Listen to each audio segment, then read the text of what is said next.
When we talk about phase four, they don't seem, and it's early yet, I guess, in this process, relatively speaking. But after what we saw in Wisconsin this week, Yeah. with what the Republican lawmakers were willing to do, what the state Supreme Court was willing to do, and what the federal Supreme Court was willing to do, it seems unconscionable to me that this would not be demand number one. Mm-hmm. You guys are in control of the government. You have the executive branch and the Senate. We're in the House. We can't even convene. Mm-hmm. The only thing we're telling you is you better put these voting protections on, vote by mail, whatever it is. And then it seems to me the other thing that they should have are economic stabilizers that are automatic. So we don't rely on Republicans if, Biden wins and we don't have the Senate to do anything in 2021. And they should be demanding this right now. Chuck Schumer should be saying no conversation other than this. And I will say they've been good in terms of like shutting down the SBA expansion, because what McConnell wants to do is do it all piecemeal. Right. So that they can't leverage stuff like that. Exactly. Yeah. And what's your sense of how that's resonating? Like I know that Chuck Schumer and Nancy Pelosi are like, we're really putting it all on the line by not doing this SBA thing. But I mean, I read the news professionally every day, and that's story number like 43. Yeah. Yeah, exactly. I mean, I don't know. Like they are just constitutionally not fit for a moment that requires like creative thinking and like new approaches to problems. That was what struck me about phase 4, was that Pelosi couldn't even seem to articulate what she wanted to accomplish with it, and it was like she kind of tossed out the salt tax like repeal, which was just like the craziest thing I've heard from a Democrat so far. That's can you just go through what that is so that people can understand how completely demented this is? Like, it's completely demented. Yeah, that this would come up. Right. So the state and local tax, you used to be able to write it off on your federal taxes, what you paid in state and local taxes. And then the big Republican tax bill got rid of that, I think mainly just to annoy rich blue states. Yeah, because the people who benefit the most from the state and local tax deduction were wealthy homeowners in largely urban Democrat voting areas. In other words, like the constituents of Chuck Schumer and Nancy Pelosi. Even though it's the salt tax repeal, it's become a Democratic priority for some Democrats to get the salt tax deduction back, not because it's a particularly progressive policy in any way, but just because it was like just as constituent service, basically. Like this is like, it was a thing that was helping my constituents. But like the idea of that having any priority whatsoever in a disaster response economic aid bill, like it's that they have a single bag of policy responses that they can draw from, and they can't and nothing new can enter the bag. And they can't think of something new. And just to be fair, those salt deductions, they increase pressure on the governors of these states theoretically, right, to lower property taxes, essentially, right, and local taxes. But that's a political thing. Yeah. I mean, and there's been no, I'm not convinced of that, frankly. Literally, I think 40% of the benefits go to people who are making over $1 million. And like the remainder, 2/3 of the remainder go to people who are making over like $200,000. Yeah. And so I am very, very skeptical as to that dynamic. I would believe it at the margins, but particularly in a situation like this, that is not you do not expend your political capital on that. No, right. At this moment. Right. And then she sort of dropped it since then, but it is, I still get the sense that she doesn't actually know, it's like they're just not good at figuring out that the things they're supposed to be doing are addressing the actual problems happening, currently happening.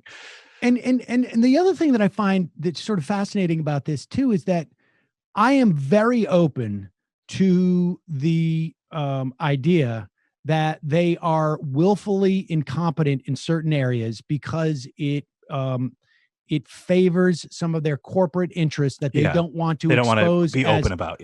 yes, they don't want to be open about. And so if like I'm bumbling, I'm not, it's not that I'm letting the bad guy get away. It's just I'm a really bumbling cop. Yeah. And I drop my gun and I'm like, I get loose. Like, yeah. But this isn't even that. Yeah. Like they're not even doing that well.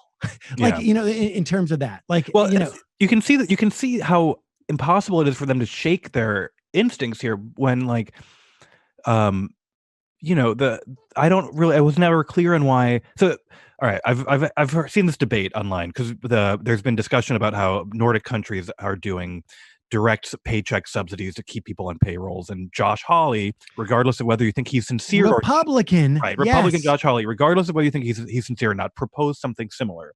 80%. He wants to pay companies directly. Here's 80% of your payroll. We're giving it to you. Yeah. And all you need to do is pay your workers 20% to stay at home until this is over. Right. And that's a policy that seems designed to say, here is the immediate problem. What would fix this problem? What can the government do now that would fix this problem? And I saw someone saying like, yeah, but it's actually his policy. When you look at the numbers, it's actually less generous than the unemployment Schumer got, because the Schumer's unemployment has an extra $600. But I'm like, the unemployment that was passed, first of all, requires that you have already been laid off. Like you've already been let go. Your job is already gone. And they attached a time limit to it so that even when it needs to be renewed, it will be a political football again. And it just like the Democrats, like their argument is we did the most progressive version of things we have done before instead of like we are actually trying to do something new. Yes. And I would say just in the latter part of what you say is really the two things that I think, one of the two things. One, I think they got to deal with voting. And two, they have to make everything automatic. Yeah. Because when they say 3 or 4 months in, they should peg it. They should peg it to a number that is indicative of the economy. So if unemployment is at, and now where I think unemployment, I don't know, it's north of 10% at this point. I mean, it's unclear, where we're going to land. Things are moving so quickly.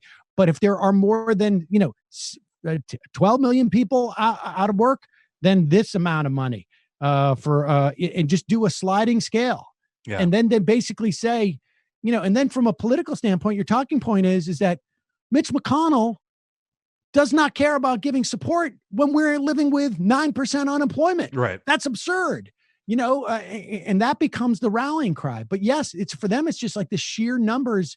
And, I mean, do you remember when they did the first stimulus? It was like, or the last thing, the big thing that came out of Schumer's office, and this was the big tell, was like, well, you can't give the money to your relatives.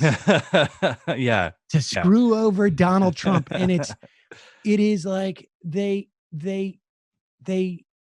just don't get it's childish. Like, okay, good. Even though the mechanism we all know now has been thwarted in such a way, right. And he doesn't care if he's still president. I got news for Chuck Schumer. If Donald Trump is still president in January of 2021, it ain't going to make a difference. No. If Jared Kushner walked away with $1 billion from that, they're not going to do anything about it. No. Yeah. And I mean, right. There's,